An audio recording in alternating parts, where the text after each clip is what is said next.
Assalomu alaykum, hurmatli Hanko 301 YouTube kanalimiz kuzatuvchilari va obunachilari. Bugun quyonxonamizga yana bir qator uborka qilib oldik.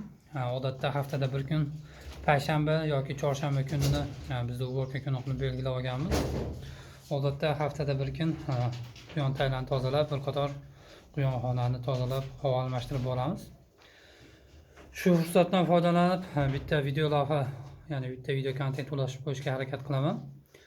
Hozirgi kunda ko'pchilik so'rayapti, sotuvda quyonlaringiz bormi deb. Ba'zi quyonlarimizni sotuvga chiqarganmiz, ba'zilari esa sotuvda yo'q.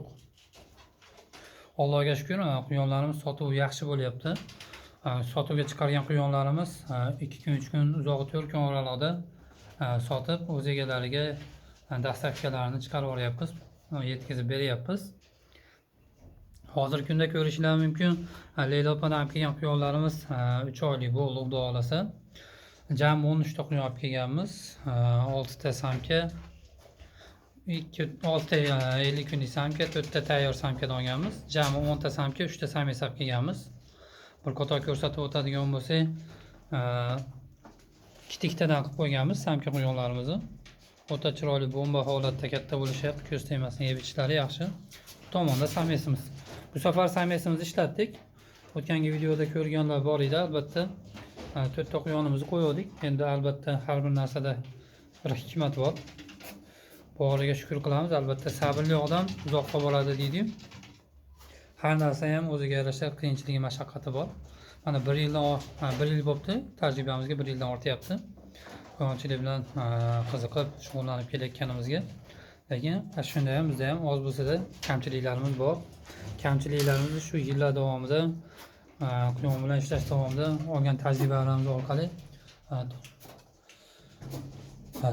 kamchiliklarimizni yengib boramiz va qilgan xatolarimizdan to'g'ri xulosa olgan holatda o'zimiz ustimizda ishlab bu narsalar bilan sizlar bilan ulashib borishga harakat qilamiz. Bu tomonda ko'rishingiz mumkin, Nodir akadan olib kelgan quyonlarimiz, ular 2,5 oylik. Ular ham ancha chiroyli bo'lib, katta bo'lib, 2,5 oylik holatga juda go'zal. Ikkita samesni ajratib qo'yganman, Leyla opadan kelganligini. Ikkinchisi bu. Priveslari 3 kiloluk bog'i. Allohga shukr, hozir 20 ta kelayotgan bo'ladigan bo'lsa, hammasida quyonlar bor, bittadan ikkitadan. Quyonxonamiz to'g'ri. Podvalda quyonxonamizdan quyonlar sig'masdan tashqari navesdagi ham chiqishni boshladi.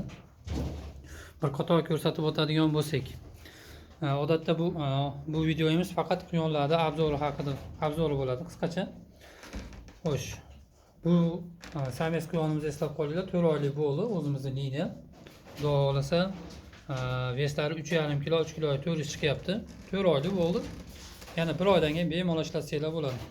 Holatlari chiroyli. Bu quyonimiz mana enzibaga ikkovlar aralashib chiqqan, otasi enziba, onasi ikkov. Quyonimiz ham mana 4 oylik bo'ldi. Veslari 3 kilo plus minus. Bu tomonda ham quyonlarimiz bor. Qorong'i ekan, bu qator fonarni yoqib olamiz. Xo'sh, ko'rishingiz mumkin. Bu ham o'sha ikkov tozasidan Qo'qonga berib yuborgan 4 ta samkamizni sheriylari 4 ta sames qolgan. Ikkitasini sotdik, ikkitasi qolgan. Nini uchun olib qolganmiz. Buni ham kelishib qolsak, sotuvga chiqaramiz. Bu quyonimiz ham 3 kilo 200. 3 kilo tepasida. Yoshlari 4 oylik bo'ldi. Bu tomonda esa shu Nodir akadan kelgan sames quyonimiz 7 oydan oshdi, 8 oyga qarab ketyapti, Allohu alam. Bu tomonda yosh quyonlarimiz 2,5 oy, 3 oylik bo'lyapti. Bir jup sames samka. Va bu tomonda o'zimiz yaxshi ko'rgan quyonimiz, bizga baraka topib kelgan, birinchi olib kelgan samka quyonimizdan kelib tug'ib bergan sames quyonimiz. Xudo xolasa 1 yashar bo'ldi, 12 oylik bo'ldi. Holatlari o'ta ideal bomba. Bir qator yunglarni almashtiryapti tulovda sames. Ko'pchilik bilgan enziba quyonimizdan tushgan. Ko'rishingiz mumkin. Odam ko'rgan sari maza qiladi. Boshqacha kallalari tumaloq, quloqlari kalta, ishlashi avtomat. Bu tomonda o'sha o'tgan safargi sotuvga qo'ygan quyonlarimizdan 3 dona qolgan. Bu yerda 2+1, 2 ta samka, bitta sames. Bular ham 3 oylik bo'lyapti, xudo xolasa 3 oylik bo'ldi. Yana 1 oydan keyin quyonlarimiz ishlashni boshlaydi. Bu quyonlarimiz ham oldi 3 kilo. Eng kichigi ham 2,5 kilo tepasida 2 kilo 700 shunaqa atrofida. Bu quyonlar hozir mana dehqonchiligimizda o't chiqdi. Sekin asta yashil o't beryapmiz, yangi o'tlardan. Oz berib o'rgatib olamiz. Bu tomonda ko'rishingiz mumkin. O'sha kalif samkamizni sames yo'qligi tufayli endi bu quyonimizga qo'shganmiz. 9 ta bola bergan. Chiroyli katta qilyapti, mashalloh. Albatta orasida 100% otasiga o'xshaganlari ham bor va qora quloq bo'lib chiqqanlari ham bor. Bular asosan go'sht yo'nalishida gibrid hisoblanadi. Bu tomonda esa ko'rishingiz mumkin. Endi bu quyonimizni sherigi samkasi.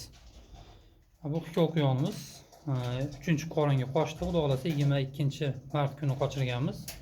10 ta bolasini bir joyga sotdik. Bizga daromad olib kelishni boshladi. Bu quyonimiz 4-qoringa qo'shdi. Xudo xolasa 23-mi shunaqa atrofda qochgan, 24-chi. Xudo xolasa bu quyonimizdan ham 4-qoringa bolasini olamiz. Hozircha podvalimizda joylashgan quyonlarimiz shular. Sotuvga, agar videoda shu joygacha ko'rgan bo'lsanglar, sotuvga ikkita sames quyonimiz qo'yamiz. 4 oylik. Veslari 3 kilo 200, 3 kilo 300 tepasida. Oxirgi marta tortganda 3 kilo 300 chiqqan, unga ham 3-4 kun bo'ldi. Va tepada navestayli quyonlarimizni ham ko'rsatib o'tsak. Navestaylarni ham bir qator joylarni o'zgartiryapmiz, uborka ishlarini olib boryapmiz. Xudo xolasa quyon kataylarimizni ham planlaviy qilib o'zini hisob-kitobi bilan sekin joylashtirib olamiz. Ko'rishingiz mumkin, bu quyonimiz 7 ta bola bergan. 1 oylikdan 40 kunlik bo'ldi bu quyonlarimiz. O'tgan safargi quyonlarimizdan sotuvda 2 ta quyonimiz qoldi. Bu quyonlarimiz orasiga qo'shib o'rganmiz. Ko'rishingiz mumkin, biroz kichikroq, lekin onasi ajratmasdan bir xilda chiroyli qilib katta qilyapti. Sifatlari ham o'ta bomba chiqqan, ko'z tegmasin. Onasi mana 7 ta quyonni yoniga 2 ta quyonni qo'shib qo'ydi, 9 ta quyonni bexato chiroyli katta qilyapti. Ikkovni shu tomoniga qo'yib qolaversa, albatta mehribon, serdaromad, tez ko'payadi, ko'p tug'adi. Quyon nima deyapti? Bu o'sha enzi bu quyonimizdan tushgan bola edi. Kasha bilan katta qildik. Hozir mana boshqa yana quyonga qo'shib qo'ydik. Xudo xolasa bu quyonimiz yana 10 kundan keyin bolalardan ajratamiz. Bolalari ham ancha katta bo'lib qoldi. Bu partiyani sotmadik, o'zimizga olib qoldik, chunki liniyani ko'paytirish kerak. Hammasini sotib yuborsak ham quyonlar ko'payishi biroz sekinlashadi. O'shaning uchun bu safar quyonlarning 2 ta partiya bolasini olib qoldik. Bu tomonda esa durdonalari albatta toza 100% kalif quyonlarimiz. Kalif bo'lganda ham qanaqa liniyasi bor, oyoq qo'li joyida, kallalari yumaloq, quloqlari kalta. Kalla qismlariga e'tibor qaratishinglar, bir qator e'tibor qaratadigan bo'lsanglar, nihoyatda go'zal. Quyonlarda buni yo'q. Buni yo'q deyishiga sabab kallasi o'ta tumaloq. Ba'zi quyonlarga o'xshab ingichka uzun burun emas. Ba'zi ikkita quyonimiz qoshli bu yerda.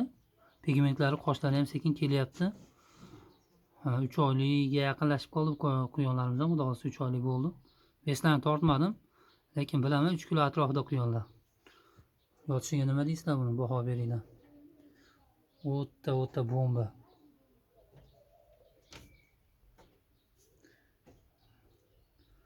Qoshlari ham kelyapti, mana ko'rishingiz mumkin. 4 oylikda rosmon o'zini ko'rsatadi bu quyonlar, xudo xolasa. 2 ta samka, 1 ta sames. Yana bir 5-10 kundan keyin samesini alohida ajratib qo'yamiz, har ehtimolga qarshi. Bu quyonlarimizni rosmona 5 oyda ishlatamiz. Hozir odatda 4 oylikda ham ishlashni boshlaydi, lekin biz rosmona yetiltirib 5 oylikda xudo xolasa ishlatishni boshlaymiz. Tepadan ko'rishingiz mumkin. Qoshlari chiqib boryapti, xudo xolasa. Kallalar o'ta chiroyli kelgan. Alloh baraka bersin, mashalloh deb qo'yasizlar, o'zidan ko'paysin. Albatta yaxshi bolalarni olib, hamyonbop narxda obunachilarimizga chiroyli qilib yetkazib beramiz. Sekin asta go'sht yo'nalishdan zot yo'nalishiga ham o'tib boryapmiz.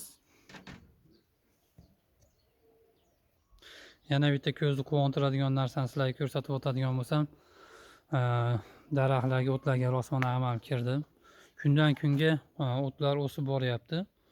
Hozir mana shu bedalarimiz 60-70 cm bo'yi bo'ldi. Biroz vaqtimiz bo'lmayapti. Xudo xolasa ozgina vaqt ajratib bugun ishga kirib chiqadigan bo'lsa ertaga bir qator o'tlarni o'ramiz.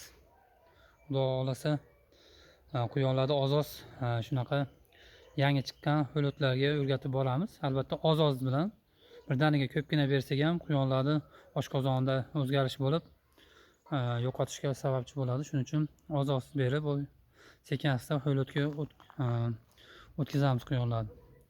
Bizni kuzatishda davom etinglar. Albatta yangiliklar hali juda ko'p. Hozirgi kunda bo'lib o'tayotgan yangiliklarni video davomida har bir kontentni ulashib borishga harakat qilamiz.